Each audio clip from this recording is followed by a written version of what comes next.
ನಮಸ್ಕಾರ ಸ್ನೇಹಿತರೆ, ನಮ್ಮ ಚಾನಲ್ಗೆ ನಿಮಗೆಲ್ಲರಿಗೂ ಸ್ವಾಗತ. ಇತ್ತೀಚಿನ ದಿನಗಳಲ್ಲಿ ಸಾಮಾಜಿಕ ಜಾಲತಾಣಗಳಲ್ಲಿ ರಕ್ಷಾಬಂಧನದಂದು ಗೃಹಲಕ್ಷ್ಮಿ ಯೋಜನೆಯ 2,000 ಬಿಡುಗಡೆಯಾಗಿದೆಂಬ ಸುದ್ದಿ ವೈರಲ್ ಆಗ್ತಿದೆ. ಹಾಗಾದರೆ ಈ ಸುದ್ದಿ ನಿಜವಾ? ಸರ್ಕಾರ ಏನಾದರೂ ಅಧಿಕೃತ ಮಾಹಿತಿಯನ್ನು ನೀಡಿದೆಯಾ? ಯಾರಿಗಾದರೂ ಹಣ ಬರ್ಬೋದಾ? ಹಣ ಬಂದಿದೆ ಎಂದು ಕೀಗೆ ಚೆಕ್ ಮಾಡಬೇಕು.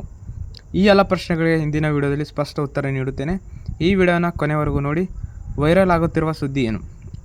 ಸ್ನೇಹಿತರೆ, ಹಲವಾರು ಯೂಟ್ಯೂಬ್ ಚಾನಲ್ಗಳಲ್ಲಿ ಮತ್ತು ಫೇಸ್ಬುಕ್ ಪೋಸ್ಟ್ಗಳಲ್ಲಿ ರಕ್ಷಾಬಂಧನ ದಿನವೇ ಗೃಹಲಕ್ಷ್ಮಿ ಹಣ ಬಿಡುಗಡೆ ಆಗ್ತಿದೆ ಎಂದು ಹೇಳಲಾಗ್ತಿದೆ.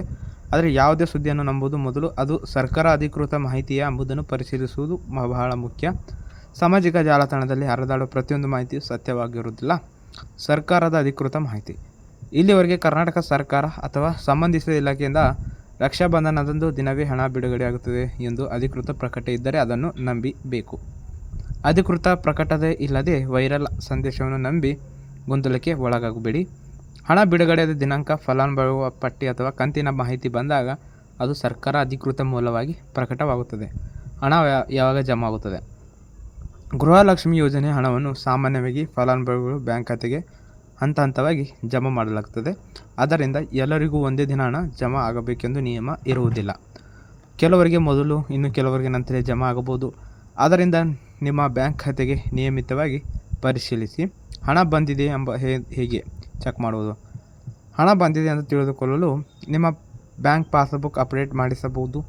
ಬ್ಯಾಂಕ್ನ ಮೊಬೈಲ್ ಆ್ಯಪ್ ಅಥವಾ ನೆಟ್ ಬ್ಯಾಂಕಿಂಗ್ ಬಳಸಬಹುದು.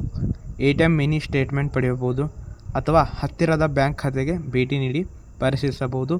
ಯಾವುದೇ ಸಮಸ್ಯೆ ಇದ್ದರೆ ಸಂಬಂಧಿಸಿದ ಅಧಿಕಾರಿಗಳನ್ನು ಸಂಪರ್ಕಿಸಿ.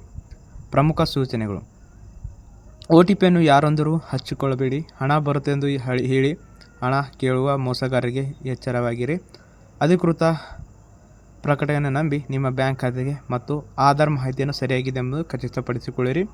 ಸಮರ್ಪ ಸ್ನೇಹಿತರೆ, ರಕ್ಷಾಬಂಧನದಂದು ಗೃಹಲಕ್ಷ್ಮಿ ಹಣ ಬಿಡುಗಡೆ ಕುರಿತು ಯಾವುದೇ ಮಾಹಿತಿ ತಿಳಿಯುವಾಗ ಮೊದಲು ಎಂದನ್ನು ಅಧಿಕೃತವಾಗಿ ಎಂದು ಖಚಿತಪಡಿಸಿಕೊಳ್ಳಿರಿ. ಈ ವಿಡಿಯೋ ನಿಮಗೆ ಉಪಯುಕ್ತವಾಗಿದ್ದರೆ ಲೈಕ್ ಮಾಡಿ, ನಿಮ್ಮ ಸ್ನೇಹಿತರೊಂದಿಗೆ ವಿಡಿಯೋನ ಹಂಚಿಕೊಳ್ಳಿ ಹಾಗೂ ನಮ್ಮ ಚಾನಲನ್ನು ಸಬ್ಸ್ಕ್ರೈಬ್ ಮಾಡಿ. ಧನ್ಯವಾದ. ಮುಂದಿನ ವಿಡಿಯೋದಲ್ಲಿ ಮತ್ತೆ ಭೇಟಿಯಾಗೋಣ.